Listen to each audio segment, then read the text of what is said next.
Hey guys, what is going on? I am SleepingKnight77, aka Kyle, and welcome to my trick room. I have not said that in a while, and you probably have not heard from me in a while, and I do apologize for that. I do also want to apologize that I probably sound very sick, and that's because I am a little sick. I am dealing with a runny nose, stuffy nose, sore throat, have been dealing with that like all week, so if I sound a little bit quieter, I do apologize. I'm doing my best. If you do hear like some sniffles or some rubbing, I am trying to just maintain that a little bit. But we are here for our APA Season 3 of Wi-Fi draft analysis. Now, I'm not the biggest fan of draft analyses. I personally don't like doing them myself, but I am required by the league to do this, so I know that kind of the meat and potatoes of draft analyses are seeing what the team is, and I know that a lot of people do like to skip, I really don't care about too much of that YouTube money. Obviously, I'm not like partnered or anything, so I don't make any money off of YouTube. So what I'm just going to do is I'm going to, like you see the blank screen now, I'm just going to throw my last pick up there with my whole team. And if you do want to hear my reasoning for picking the Pokemon that I did, then you can stick around. That's completely fine. If not, then again, I don't really care about the YouTube money or anything. So if you just want to see my team, that's fine. I hope you do stick around for the battles. They're gonna be great. I really like my team this season. Without any further ado, this is my team for the APA of Season 3. You are also going to see my last pick and probably the star of the team. What I want to be the star of the team, Mega Pidgeot. As you can see, Tier 1 Necrozma, Tier 2 Klefki, Tier 3 we get two of them, so Jolteon and Alolan Marowak. Tier 4 we get Sneasel, Tier 5 Dilly. Our Mega is the beautiful Mega Burb that you see on the screen, and for our free picks we have Manaphy, Doug Trio, Tyrantrum, and Hitmonchan. So, if you just wanted to see that, that is completely fine.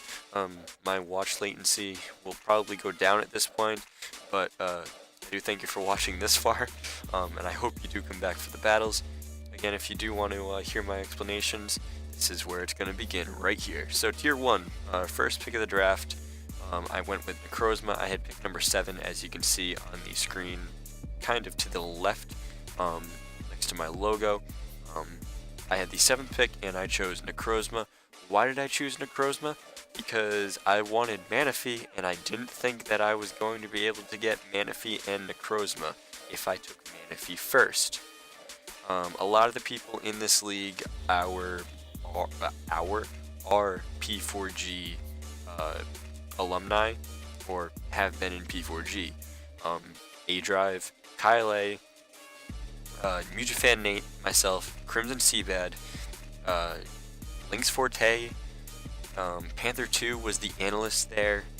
So there are a lot of people in this league, and Leo actually joined the league too. 6-foot hacks took over for the Vegas Golden Bisharps, which is unfortunate. I was looking forward to playing Jeremiah, but unfortunately he did have to drop due to a few reasons that are personal. So yeah, I don't really want to talk about that too much. But moving on, we do have Necrozma as the first pick, and as you know from me and the P4G, I absolutely love Necrozma. Necrozma had the most kills in the P4G and was League MVP, League kill leader, so I'm more than happy to take that thing back. Literally, I think like half of the people who were in P4G saw me take Necrozma and put no in the chat. Like, I picked Necrozma and Nate immediately went no, Panther said oh no, and Kyle was like oh no. So, you know, Lynx I think also mentioned a little something about me having Necrozma, about he was scared to play it. So I can't exactly remember, the draft was a little bit ago at this point, but so I'm happy to have the Prism Power back on my team. And so, pick number 2, we went with Manaphy, as you can see. I usually don't take 2 Tier 1s back to back, but Manaphy just kind of fell to me, so I was like, well, I had Tapu Fini in P4G. I had Necrozma Tapu Fini, and that core kind of worked out the way I wanted it to, except I didn't feel like Tapu Fini had enough offensive presence. Manaphy brings that offensive presence. It gets Tail Glow, it gets Scald, Ice Beam, Energy Ball, Psychic, Hidden Powers, obviously, amongst other things that I can't remember at this point. It can Rain Dance, gets Hydration, it gets U-Turn if I want it to pivot, so it gets all this stuff. And it's a very cool Pokemon that I'm going to try and pin down to use it well this season, and hopefully I do that. So for our next pick, I'm thinking at this point, I'm like, I got Necrozma, I got Manaphy, I want something to set them up real quick. I do apologize, I do need to sneeze at some point, so if you do hear me pause suddenly, we're gonna just cut real quick. But I was thinking of something that I needed to clear hazards, set up screens, and there was only one Pokemon in Ultra Sun, Ultra Moon that really did that for me, and that is the prankster power of Klefki. Now Klefki, for some reason, gets defog. It can jangle its keys around and get rid of hazards for some godforsaken reason. I don't know. But it gets screens, it has Prankster, gets Defog, can Dazzling Gleam, Draining Kiss, Calm Mind, Magnet Rise, all this stuff that I haven't been able to use yet with Klefki. I've never actually chosen Klefki, and I always thought it was kind of a BS Pokemon, but it can set up spikes as well, so it's kind of a cool Pokemon in that aspect, where it's definitely a hazard setter, but it's also an annoyance to prep for, because you need to prep for it, even if it doesn't come, So, you need to prep for the spikes, you need to prep for whatever Klefki's gonna bring. It's almost like you have to bring Defog for screens and spikes, and if you don't, then it gets Magnet Rise, so stuff like that, you kind of need to watch out for. Next pick, I went with Dugtrio. Again, Dugtrio, trapping is completely borked, and is completely fun by my standards. So, we have Dugtrio on our team for trapping purposes. It gets EQ, obviously. It gets that little bit of buff from Sun and Moon, but not too much to talk about. It's a trapper. That's what it is. It'll trap opponents and it's just one more thing at that point that my opponent needs to prep for. It needs to prep for my use of Necrozma, a Tail Glow Manaphy, a Screen Setter Klefki, and now it needs to prep for trapping. So with just those 4 Pokemon alone, it's immediate pressure on the opponent. And as you can see, we're getting to the Mega Pidgeot. Our 2 tier 3s are Jolteon and Alolan Marowak that I chose back to back. Jolteon brings Volt Switch pressure. It brings a fast Pokemon at base 130, kind of making sure that my opponent has a Scarfer. So it's fast electric type, it's a Volt Absorber, so have fun zapping my Manaphy and my Mega Pidgeot, guys, because you really can't with the Alolan Marowak, the Jolteon, and the Dugtrio.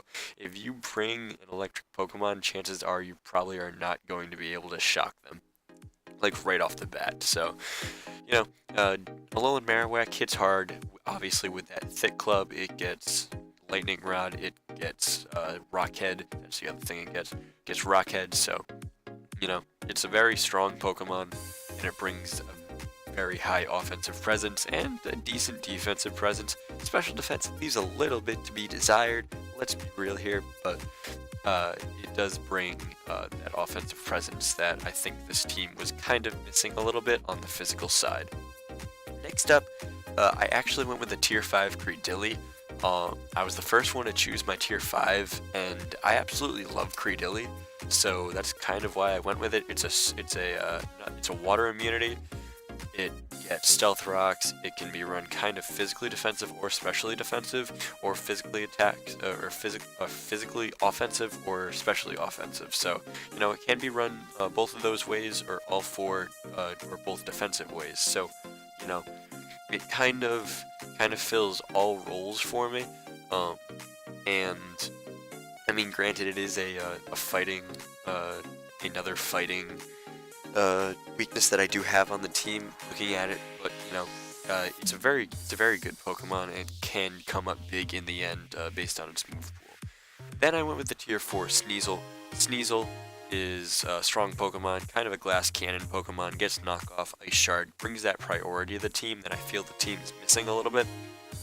Besides like Dugtrio getting Sucker Punch, the team kind of misses out on that priority scale. So gets Ice Shard, hits with Icicle Crash, can hit very hard with Life Orb, stuff like that. So moving on, we move into our last 2 free picks, and then we have the Mega. We went with Tyrantrum first. Tyrantrum hits very hard, can Dragon Dance, gets Rock Head, is our second Z-move user.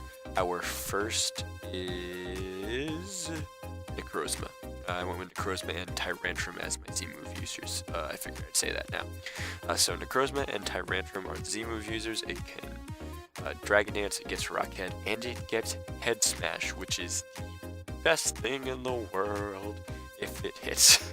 So I do need to watch out for that. Obviously, it is a very slow 71, but with a few Dragon Dances, it can kind of speed that up a little bit and put offensive pressure on the opponent, especially with that Head Smash or that possible Z move lurking in the wings.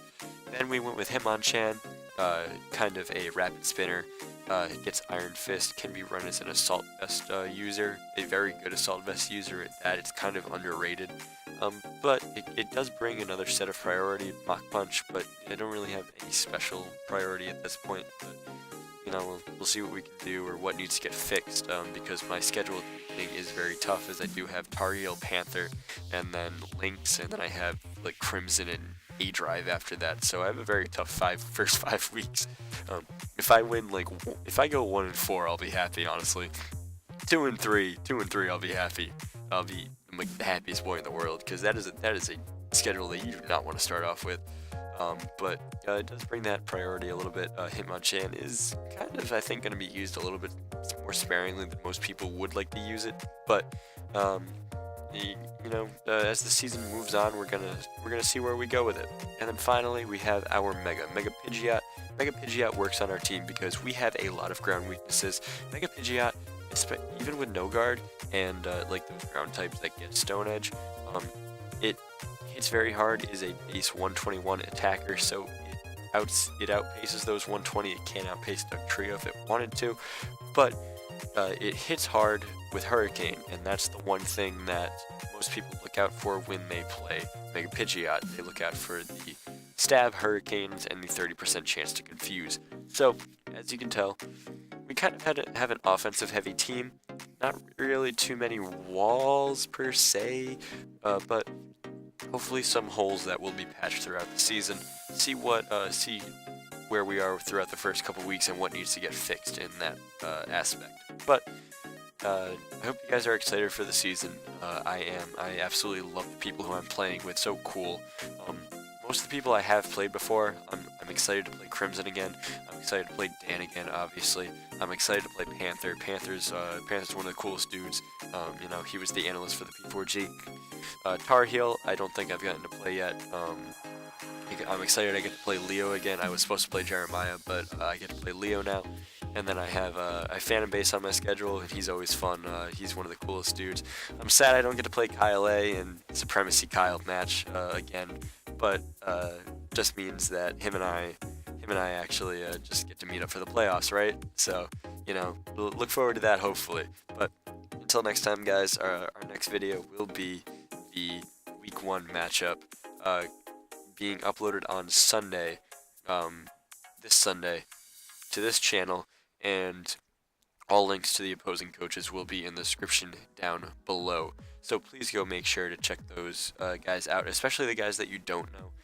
The guys like Panther, the guys like Tarheel, Miticus, Phantombass, LynxForte, Dan, SilverSmasher. Please go check those guys out. Those are cool dudes. I was in the APA before I was in the P4G, so I've been around these guys since ORAS now. So Mega Ruby Alpha Sapphire is where I started with these guys, and I've been around this long, so obviously they see something in me too. I don't know what, but please go check those guys out, show them some love. But until next time, guys, I am Sleeping Knight 77, and I'm going to go to sleep. Good night.